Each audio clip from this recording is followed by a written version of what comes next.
میں تو یہ بات کہوں گی کہ ہمارا جو معاشرہ ہے بہت ججمنٹل ہے. میں ابھی تھوڑی دیر پہلے یہی بات کی تھی, ہم لوگ سمجھتے ہیں کہ جو برقع پہننے والی خاتون ہے وہ چاہے کچھ بھی کرے وہ صحیح ہوگی, اور اگر جینس میں ہے, دوپٹے کے بغیر ہے, یا اگر کوئی باہر نکلی ہے تو وہ غلط ہے. آپ لوگوں کو کبھی بھی خوش نہیں کر سکتے.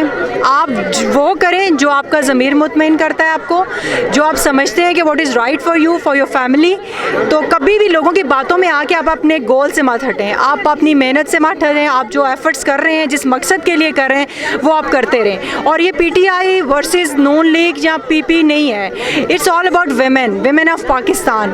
اور یہ لوگوں کو میرے خیال سے ان کے رائٹس کے لیے بولنا ان کا, فیمیل کا ہمارا حق ہے. اور میں سمجھتی ہوں کہ مردوں کو بھی اس چیز کو کنڈیم کرنا چاہیے, کیونکہ خالی یہ ایک گھر کی عورتیں نہیں ہیں, سب کی آگے سے بیٹیاں بہنوں نے کل کو نکلنا ہے, کام کے لیے نکلنا ہے. جو ہماری اکانومی ہے عورتوں نے نکلنا ہے, خالی ایک مرد کے اوپر گھر ڈیپینڈنٹ نہیں ہے.